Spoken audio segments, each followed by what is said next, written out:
I had a few questions about maintaining your tan during summer, winter, whatever months it is. By no means an expert, but I have tried a lot of different self tanners. So you name it, I've tried it. I've been right through everything they have at Ulta, and funnily enough, I finally came back to ours, the R&F Sunless Foaming Self Tanner. A couple of really important things. It's not just about the tanner. It's actually about skin prep. So when you hear people talk about, oh, the color lasted so long, it's got nothing to do with the tanner. It's all about how you prep your skin and how your skin personally handles its rollover and the softening off of the old cells. So a couple of things that I find really handy. When I'm in the shower, I found the best thing to use is a pumice stone. I don't use any soap, any exfoliator. This simply goes on wet legs. You can get these just about anywhere. Target, Walmart, Ulta. I think this one was like $3 at Target. So that was one of the best things I used.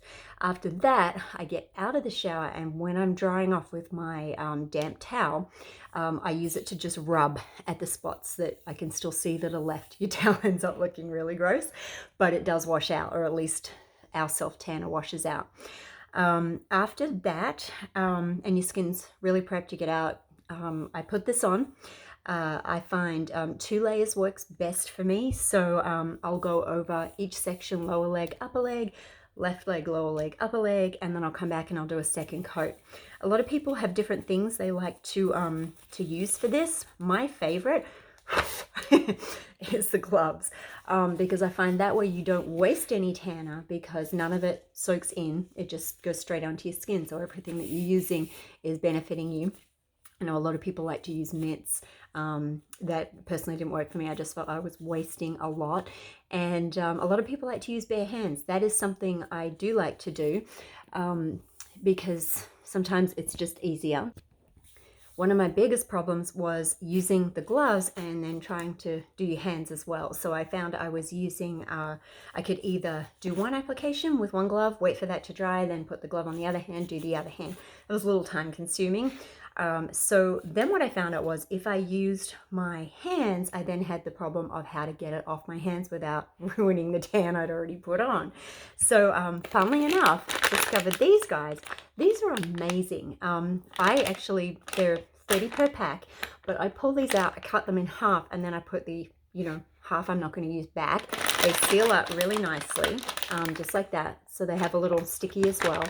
And if you just rub that over your hands, it gets the self tanner off, and you don't have to worry about your hands going yucky brown. I've also found that if I try not to apply in between my fingers, because when I do that, the rest of it naturally exfoliates off over a matter of days, and you're left with these really yucky brown patchy bits that just look dirty. So I try not to go in between my fingers like I used to do.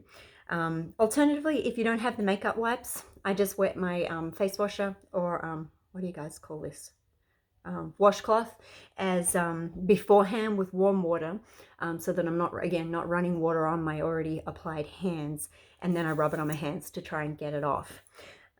What else can I tell you? Why do I like this one so much better than all the others I've tried? It is so light. There's no richness to this. There's no concerns about, oh, I better apply moisturizer to the dry bits on my feet, knees, that kind of thing. This just goes on really well. And because it is so light, you can do 2 coats to get your desired color, or even 3 if you want to do that. I found a lot of the ultra dark ones, they tend to make you too brown in patches. It's very hard to control, especially if you're doing a second coat. And you end up, again, you just look dirty, like you rolled certain body parts in the mud. So that is why this has become my favorite. I just find the flexibility you've got. If you only want a light color, or if you want to deepen it up over several days, you can. Like I said, I do 2 coats one night, I do another 2 coats the next night, and then maybe 1 coat as we go on from day to day. Hey, Snox.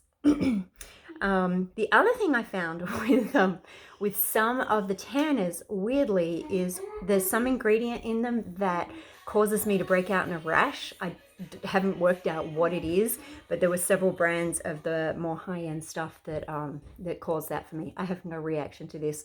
I guess again, it's one of the benefits of being created by dermatologists, so you don't have to worry about stuff like that. And finally, what I've also found makes an amazing difference is if you moisturize throughout. Because Sunless Tanner, even this one, they do tend to dry out your skin a lot. I need to moisturize on a daily basis, and that's why I like to apply the tanner at night and let it dry like half an hour before I go to bed. And then I go to bed, I wake up the next morning, shower, and then I'm in a great position to moisturize. The reason I like to moisturize is because the better moisturized your skin is, when it comes to getting it off with the pumice stone, whatever you like to use, it comes off so much better if you have moisturized throughout. And again, not the first time I've mentioned this, this is by far and away my favorite moisturizer. I actually probably shouldn't call it a moisturizer, it is a hydration cream.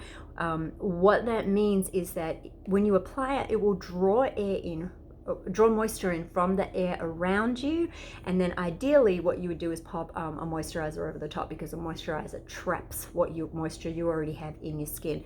This attracts it, and then a moisturizer can seal it for you. But that's really just a few of my